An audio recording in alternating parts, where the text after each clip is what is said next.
चलिए, तो आज हम बात करते हैं श्वसन यानी कि रेस्पिरेशन के बारे में, है ना? तो रेस्पिरेशन क्या होता है, क्या क्या कैसे होता है ना? इस सारी चीज़ों के बारे में हम लोग यहाँ पर स्टडी करेंगे, ठीक है? तो यहाँ पर देखते हैं, तो जीवन की होने का अनुभव यदि किसी प्रक्रिया से ज्ञात होता है, तो वह श्वसन की उपस्थिति से प्रमाणित होता है। श्वसन की उपस्थिति से प्रमाणित होता है ना? तो वह श्वसन प्रक्रिया जो होता है, इसमें क्या होता है, एनर्जी का उत्पादन होता है, ठीक है? एनर्जी का उत्पादन होता है, जैसे फोटोसिंथेसिस की क्रिया में भोज्य पदार्थों का निर्माण होता है, तो उसी भोज्य पदार्थों का ऑक्सीजन की उपस्थिति या फिर ऑक्सीजन की अनुपस्थिति में, है ना, जब ये टूटता है तब इसको हम लोग क्या कहते हैं, श्वसन कहते हैं, ठीक है?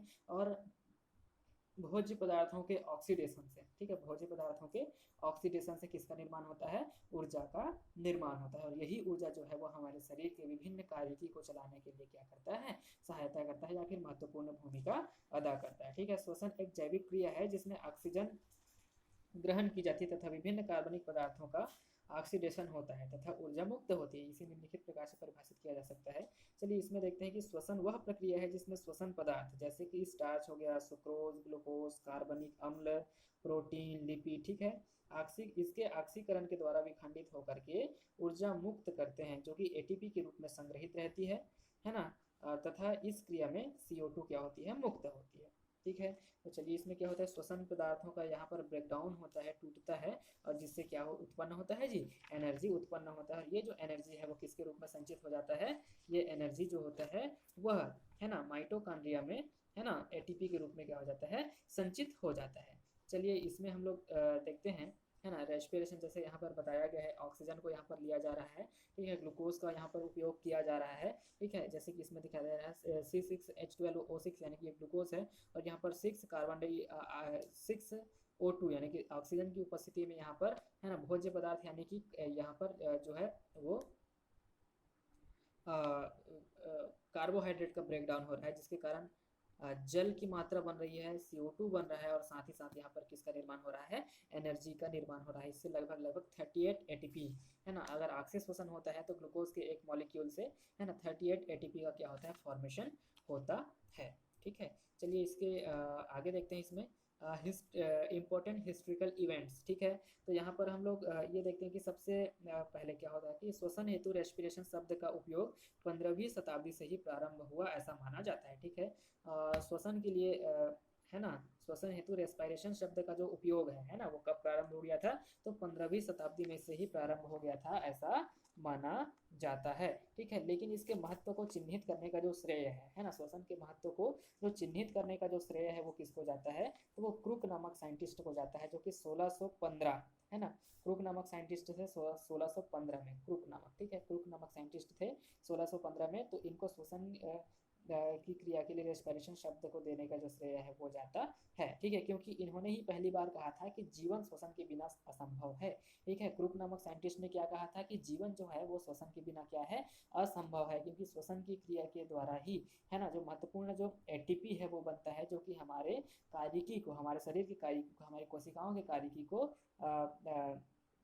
क्या करता है, चलाने में, है ना, अ, पूर्ण रूप से यही चलाता है, ऐसा कहा जा सकता है, ठीक है? इसके बाद एक साइंटिस्ट हुए मेल्पिघी, ठीक है, मेल्पिघी 1619 में, 1619 में मेल्पिघी नाम के साइंटिस्ट हुए, है ना? तो इन्होंने अपने प्रयोगों से प्रदर्शित किया कि बीजों के अंकुरण की उच्च मात्रा में, ठीक है, बीजों के अंकुरण की उच्च मात्रा में ऑक्सीजन की आवश्यकता होती है, बीजों के अंकुरण के लिए उच्च मात्रा में ऑक्सीजन की आवश्यकता होती है, क्योंकि बीज में उपस्थित जो भ्रूण है वो एक्टिव होकर के श्वसन यानी कि रेस्पिरेशन की क्रिया करता है, जिसके कारण वो क्या हो जाता है, उसमें जर्मिनेशन की जो क्रिया है वो होती है। इसके बाद सीले नामक एक साइंटिस्ट हुए 1777 में, सीले नामक ने साइंटिस्ट ने पहली बार प्रमाणित किया कि बीजों में श्वसन के क्रम में ऑक्सीजन लिया जाता है तथा कार्बन डाइऑक्साइड को क्या किया जाता है, यहाँ पर रिमूव किया जाता है। इसके बाद डी सॉसर नामक वैज्ञानिक थे 1804 से 1822 ईस्वी में, है ना? तो इन्होंने क्या बताया कि पौधों में श्वसन के क्रम में लिए जाने वाले ऑक्सीजन एवं उत्सर्जित होने वाले कार्बन डाइऑक्साइड, है ना, की मात्रा को इन्होंने मापा था। इसके बाद फैक्स नामक वैज्ञानिक हुए 1864 में, ठीक है, 1864 में इस वैज्ञानिक ने माना कि पौधे में वृद्धि की क्रिया जो है, श्वसन की क्रिया के क्या होता है, समानुपाती होती है। इसके बाद पास्चर नामक साइंटिस्ट हुए, पास्चर, है ना, 1870 में इन्होंने माना कि श्वसन की तरह की क्रिया, ठीक है, ऑक्सीजन की अनुपस्थिति में होती है तथा उस क्रम में अंतिम उत्पाद के रूप में एल्कोहल बनता है, जो कि कोशिका के बाहर संपादित होने पर इसको क्या कहते हैं, किण्वन यानी कि फर्मेंटेशन नाम से इसको क्या किया जाता है, सूचित किया जाता है। ठीक है, तो इस तरह की क्रिया अगर कोशिका के अंदर संपादित होती है तो उसको अनाक्सिक श्वसन यानी कि एनारोबिक रेस्पिरेशन के नाम से जानते हैं। इसके बाद फ्लोगेर नामक साइंटिस्ट जो है, फ्लोगेर नामक जो कि 1875 है, तो मतलब अनाक्सिक श्वसन की क्रिया को प्रदर्शित करने का जो श्रेय है वो फ्लोगेर नामक वैज्ञानिक को जाता है। इसके बाद फेफेर नामक साइंटिस्ट हुए, है ना, फ्लोगेर के बाद कौन हुआ, फेफेर। ठीक है, फेफेर 1900 ईस्वी में, है ना, ने माना कि आक्सीय श्वसन एवं अनाक्सीय श्वसन अर्थात दोनों ही स्थितियों में श्वसन की पहली अवस्था समान होती है तथा पायरुविक एसिड का निर्माण होता है। ठीक है, इसके बाद ईएमपी यानी कि एम्बडेन मेयरहाफ एंड पारनास नामक साइंटिस्ट थे 1951 में। ठीक है, इन्होंने क्या किया था, पारनास एम्बडेन मेयरहाफ एंड पारनास के द्वारा 1951 में ग्लाइकोलिसिस पाथवे की खोज की गई थी। ठीक है, ग्लाइकोलिसिस पाथवे की यानी कि ईएमपी पाथवे की खोज की गई थी। ठीक है, इसके बाद सर हैंस क्रेब ने 1937 में, है ना, क्रेब साइकिल की खोज की तथा प्रमुख रूप से चिन्हित किए। इन साइंटिस्ट को क्या किया जाता है, प्रमुख रूप से चिन्हित किया जाता है, क्योंकि सर हैंस क्रेब ने 1937 में क्रेब्स चक्र की खोज की थी जिसमें एटीपी पूल बनता है और एटीपी यहाँ पर सर्वाधिक मात्रा में उत्पादित होता है। ठीक है, इसके पश्चात आगे बढ़ते हैं और हम लोग देखते हैं रेस्पिरेटरी apparatus माइटोकॉन्ड्रिया के बारे में। ठीक है, तो माइटोकॉन्ड्रिया एक हायर एनिमल्स में पाया जाने वाला रेस्पिरेटरी ऑर्गेनेल है। ठीक है, और ये जो रेस्पिरेटरी ऑर्गेनेल होता है, ठीक है, जो रेस्पिरेटरी ऑर्गेनेल है ना, वो हायर जो सेल्स होते हैं इनमें पाया जाता है। ठीक है, तो ये दोहरी झिल्ली से घिरा हुआ एक उपकरण है जिसको माइटोकॉन्ड्रिया जो है सभी वायवीय शोषण करने वाले जो यू बैक्टीरिया हैं कोशिकाओं में पाया जाने वाला अंगक, है ना, ऑर्गेनेल या शोषण उपकरण होता है। इसे सर्वप्रथम कोलिकर नामक साइंटिस्ट ने देखा था। फ्लेमिंग ने इसे बेंडा नाम दिया था, फ्लेमिंग ने इसे सॉरी फिलिया नाम दिया था, अल्टमान ने इसे बायोप्लास्ट नाम दिया था, बेंडा ने इसका नाम विस्तृत अध्ययन किया और माइटोकॉन्ड्रिया नाम दिया। ठीक है, बेंडा ने इसको माइटोकॉन्ड्रिया नाम दिया था। चलिए इसके साइज के बारे में बात करते हैं, माइटोकॉन्ड्रिया की साइज के बारे में। तो माइटोकॉन्ड्रिया की लंबाई जो है वो 0.3 माइक्रोन से 40 माइक्रोन तक होती है, जबकि इसका जो व्यास है वो 0.2 माइक्रोन से 2 माइक्रोन तक हो सकता है। इसके आकार के बारे में बात करते हैं, शेप के बारे में बात करते हैं। तो माइटोकॉन्ड्रिया सामान्यतः तंतुबद्ध यानी कि फिलामेंटस होता है या फिर ग्रेन्युलर हो सकता है। कुछ जो कायिक कोशिकाओं में माइटोकॉन्ड्रिया का एक सिरा मुद्राकार यानी क्लब शेप हो जाता है। ठीक है, इसके नंबर्स के बारे में बात करते हैं, संख्या के बारे में बात करते हैं। तो अलग अलग कोशिकाओं में जो माइटोकॉन्ड्रिया की संख्या है वो अलग अलग होती है। ठीक है, माइटोकॉन्ड्रिया की संख्या प्रत्येक प्रकार की कोशिका में भिन्न भिन्न होती है। ठीक है, उपापचयी कोशिकाओं में इनकी संख्या अधिक होती है, यकृत कोशिकाओं में इनकी संख्या 500 से 1600 कैओस में, है ना, 50,000, और सी अर्चिन के अंडे में इसकी संख्या 1,40,000 से 1.5 लाख तक होती है।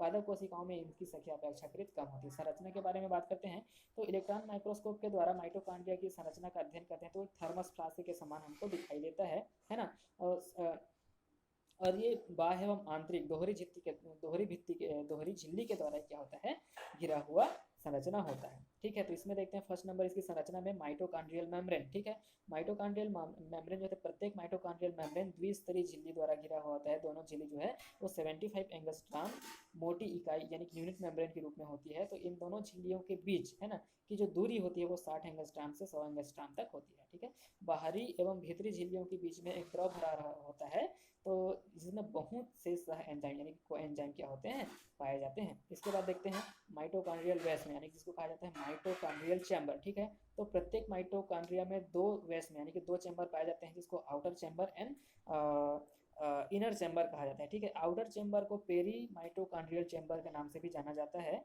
ना, और यह बाह्य एवं भीतरी झिल्ली के मध्य उपस्थित 60 से 80 एंगस्ट्रॉम चौड़ा वेस्म होता है जिसमें प्रोटीन, कोएंजाइम एवं विद्युत अपघट्य जो होते हैं वो भरे हुए होते हैं। ठीक है, इसके पश्चात देखते हैं कि आंतरिक वेस्म यानी इनर चैम्बर जिसको मैट्रिक्स कहा जाता है, और यह मध्य गुहा है जो कि माइटोकॉन्ड्रिया के मध्य भाग में होता है और इसमें एक गाढ़ा द्रव भरा हुआ रहता है जिसे माइटोकॉन्ड्रियल मैट्रिक्स कहते हैं। यह समांगी द्रव के रूप में होता है। मैट्रिक्स में, है ना, गोलाकार डीएनए यानी सर्कुलर डीएनए के 2 से 6 मॉलिक्यूल्स और 70s type of ribosome, tRNA, mRNA, DNA polymerase, ठीक है, एवं प्रोटीन संश्लेषण से संबंधित एंजाइम इनमें पाए जाते हैं। ठीक है, इसके बाद देखते हैं माइटोकॉन्ड्रियल क्रेस्ट या क्रिस्टी के बारे में। तो यहाँ हमको जो उंगली के समान हमको प्रवर्ध दिखाई दे रहे हैं इनको क्या कहा जाता है, माइटोकॉन्ड्रियल क्रेस्ट या फिर क्रिस्टी कहा जाता है। ठीक है, तो माइटोकॉन्ड्रियल माइटोकॉन्ड्रिया की जो भीतरी झिल्ली के भीतर की ओर कई वलय यानी कि फोल्ड पाया जाता है, तो इन्हीं को क्या कहा जाता है, इन फोल्डिंग्स को क्या कहा जाता है, माइटोकॉन्ड्रियल क्रेस्ट या फिर क्रिस्टी के नाम से इसको जाना जाता है। ठीक है, फोर्थ नंबर है माइटोकॉन्ड्रियल पार्टिकल। ठीक है, तो इलेक्ट्रॉन माइक्रोस्कोप से देखने पर ज्ञात होता है कि माइटोकॉन्ड्रिया की आंतरिक झिल्ली तथा क्रिस्टी पर विशेष प्रकार के सूक्ष्म कण चिपके हुए रहते हैं, जिसको F1 पार्टिकल्स, ऑक्सीसोम, है ना, या फिर माइटोकॉन्ड्रियल पार्टिकल्स के नाम से इसको जाना जाता है। ठीक है, तो ये F1 कण जो होते हैं वो 100 एंगस्ट्रॉम की दूरी पर पाए जाते हैं, है ना। तो प्रत्येक F1 कण की जो लंबाई होती है वो 160 एंगस्ट्रॉम तक होती है। प्रत्येक F1 कण जो होते हैं वो 3 भागों से मिलकर के बने हुए होते हैं। देखते हैं ये जो होते हैं क्या, ये क्रिस्टी का एक चित्र है, एक क्रिस्टी का चित्र है। ये इनर चैम्बर है, ये आउटर मेम्ब्रेन है, ये इनर मेम्ब्रेन है। तो इनर मेम्ब्रेन में जो इनफोल्डिंग होता है इसको हम लोग क्या कहते हैं, क्रिस्टी कहते हैं। तो इन्हीं क्रिस्टी में क्या लगा हुआ होता है, F1 पार्टिकल लगा हुआ होता है। ठीक है, या रेस्पिरेटरी चैन यहाँ पर क्या होता है, लगा हुआ होता है। तो ये जो F1 पार्टिकल होते हैं ये 100 एंगस्ट्रॉम, है ना, 100 एंगस्ट्रॉम की दूरी में ये क्या होते हैं, पाए जाते हैं। ठीक है, ये जो माइटोकॉन्ड्रियल पार्टिकल्स हैं ये 3 भागों से मिलकर के बना हुआ होता है, बेस, स्टाल्क एंड हेड। ठीक है, बेस, स्टाल्क एंड हेड, ये 3 पार्ट से मिलकर के बना हुआ होता है। तो इसमें देखते हैं कि जो इसका जो बेस होता है ना, वो 60 एंगस्ट्रॉम का होता है। उसी प्रकार से इसके स्टाल्क के बारे में बात करते हैं, तो स्टाल्क की जो डायमीटर है वो भी 33 एंगस्ट्रॉम का होता है, जबकि इसकी जो लंबाई है वो होता है 60 एंगस्ट्रॉम का। इसके हेड की डायमीटर के बारे में बात करते हैं तो ये भी 80 एंगस्ट्रॉम का होता है। ठीक है, ये 80 एंगस्ट्रॉम का होता है ना। और संपूर्ण F1 पार्टिकल की जो लंबाई है वो 160 एंगस्ट्रॉम का होता है। ठीक है, चलिए इसके बाद बात करते हैं एनर्जी करेंसी। ठीक है, या फिर बायोलॉजिकल एनर्जी करेंसी, जिसको हम लोग एटीपी के नाम से जानते हैं। ठीक है, तो एटीपी ऊर्जा से परिपूर्ण यौगिक होता है। ठीक है, एटीपी ऊर्जा से परिपूर्ण यौगिक होता है जो कि कोशिकीय ऊर्जा उत्पादक, ठीक है, कोशिकीय ऊर्जा उत्पादक, ठीक है, कोशिकीय ऊर्जा उत्पादक तथा ऊर्जा ग्रहण अभिक्रियाओं के मध्य सेतु की तरह कार्य ये करता है। तो चलिए देखते हैं यहाँ पर, ये है, ये एडेनिन है। एडेनिन से जब डीऑक्सीराइबोज शुगर मिलता है तो क्या बनता है, एडिनोसिन का फॉर्मेशन होता है। ठीक है, तो यहाँ तक का जो भाग है वो क्या कहलाता है, एडिनोसिन कहलाता है। ये इतना भाग एडिनोसिन हो गया। अब एडिनोसिन में जब एक फॉस्फोरिक एसिड का मॉलिक्यूल जुड़ जाता है तब उसको हम लोग क्या कह सकते हैं, AMP। इसको हम लोग क्या कह सकते हैं, AMP कहते हैं। अब इस AMP में जब एक और फास्फोरिक एसिड का जो अणु है, जो मॉलिक्यूल है वो जुड़ जाता है तब इसको हम लोग क्या कहते हैं, ADP कहते हैं। और इसी ADP में, है ना, जब फास्फोरिक एसिड का एक और मॉलिक्यूल जुड़ जाता है तब इसको हम लोग क्या कहते हैं, ATP के रूप में इसको हम लोग जानते हैं।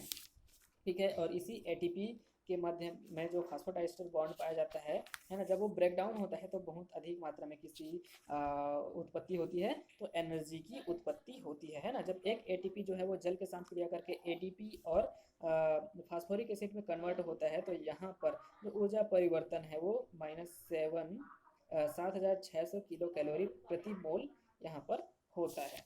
चलिए इसके पश्चात देखते हैं, है ना, ये जो ATP है उसको कहाँ कहाँ पर उपयोग किया जाता है। ठीक है, तो सबसे पहले चलिए हम लोग यहाँ पर देखते हैं लाइट एनर्जी सोर्स, मतलब CO2 और H2O को यहाँ पर फोटोसिंथेसिस के द्वारा क्या बनाया जाता है, हेक्सोस सुगर। अब ये हेक्सोस सुगर जो है वो ऑक्सीजन के साथ क्रिया करके रेस्पिरेशन की क्रिया करता है और क्या बन लेता है, ये CO2 और H2O में इसको क्या कर देता है, परिवर्तित कर देता है। और इसी के दौरान क्या होता है, ADP और फास्फोरिक एसिड जो है वो ATP का फॉर्मेशन करते हैं। तो इस ATP यानी कि एनर्जी करेंसी को, है ना, किसके किसके रूप में उपयोग किया जाता है, तो ग्रोथ के लिए उपयोग किया जाता है, सेल डिवीजन के लिए उपयोग किया जाता है ना। उसी प्रकार से बायोल्यूमिनेसेंस के लिए यूज़ किया जाता है। ठीक है, साइक्लोसिस के लिए यूज़ किया जाता है। ठीक है, ट्रांसलोकेशन ऑफ ऑर्गेनिक सॉल्यूट्स के लिए इसका उपयोग किया जाता है। ठीक है, एक्टिव एब्जॉर्प्शन के लिए इसका यूज़ किया जाता है, synthesis of fat, protein, carbohydrates के लिए इसका उपयोग किया जाता है, और साथ ही साथ नाइट्रोजन मेटाबॉलिज्म के लिए भी इसका उपयोग किया जाता है। तो एनर्जी जो होता है वो बहुत ही मतलब हमारे सभी फिजियोलॉजी को चलाने का कार्य ये जो एनर्जी के द्वारा होता है। चलिए इसके बाद देखते हैं श्वसन एवं प्रकाश संश्लेषण में क्या क्या अंतर होता है। ठीक है, श्वसन एवं प्रकाश संश्लेषण में क्या क्या अंतर होता है इसके बारे में बात करते हैं, है ना। तो यहाँ पर देखते हैं श्वसन और प्रकाश संश्लेषण में अंतर। तो यह क्रिया दिन रात होती रहती है, ठीक है। यह क्रिया जो है वो कब होती रहती है, दिन रात होती रहती है श्वसन की क्रिया, है ना। जबकि फोटोसिंथेसिस की क्रिया जो है वो सिर्फ किसके प्रकाश की उपस्थिति में ही संपन्न होती है। रेस्पिरेशन की क्रिया के लिए प्रकाश की आवश्यकता नहीं होती है, जबकि फोटोसिंथेसिस के लिए प्रकाश की आवश्यकता होती है, ठीक है। थर्ड नंबर देखते हैं, रेस्पिरेशन की क्रिया के लिए कोशिका द्वारा यानी कि साइटोप्लाज्म में माइटोकॉन्ड्रिया में संपन्न होता है, जबकि प्रकाश संश्लेषण जो है वो क्लोरोप्लास्ट में ही संपन्न होता है, ठीक है।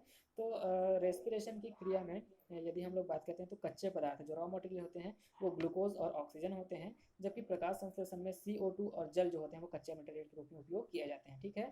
श्वसन की क्रिया के लिए क्लोरोफिल आवश्यक नहीं होता है, जबकि प्रकाश संश्लेषण की क्रिया के लिए जो क्लोरोफिल है उसका आवश्यक होता है। 6 नंबर देखते हैं, तो फोटोसिंथेसिस रेस्पिरेशन की क्रिया में भोज्य पदार्थों का ऑक्सीकरण होता है, जबकि प्रकाश संश्लेषण में भोज्य पदार्थों का निर्माण होता है। श्वसन की क्रिया सभी जीवित कोशिकाओं में होती है, प्रकाश संश्लेषण की क्रिया केवल क्लोरोफिल युक्त कोशिकाओं में ही संपन्न होती है, ठीक है। रेस्पिरेशन की क्रिया के अंत में CO2 और H2O एवं ऊर्जा मुक्त होती है, जबकि प्रकाश संश्लेषण की क्रिया में कार्बोहाइड्रेट का निर्माण होता है, ठीक है। 9वां नंबर देखते हैं, तो रेस्पिरेशन की क्रिया के फलस्वरूप ऊर्जा मुक्त होती है ना। अतः यह एक एक्सोथर्मिक क्रिया होती है ना। और फोटोसिंथेसिस की क्रिया में ऊर्जा का संचय होता है जाता है एक एंडोथर्मिक जो क्रिया है, एंडोथर्मिक क्रिया इसको कहा जाता है, ठीक है। इसी प्रकार से रेस्पिरेशन में देखते हैं तो ग्लूकोज के एक अणु के ऑक्सीकरण से 38 ATP मुक्त होते हैं, जबकि, है ना, प्रकाश संश्लेषण में देखते हैं तो इस क्रिया में ग्लूकोज का निर्माण होता है जिसमें 18 ATP का उपयोग किया जाता है, ठीक है। उसी प्रकार से 11वां नंबर देखते हैं, लास्ट नंबर, श्वसन की क्रिया में सक्रिय ऊर्जा गतिज ऊर्जा में परिवर्तित की जाती है, जबकि प्रकाश संश्लेषण की क्रिया में, है ना, सौर ऊर्जा जो होता है, जो सोलर एनर्जी है वो सक्रिय ऊर्जा में परिवर्तित हो जाती है, ठीक है।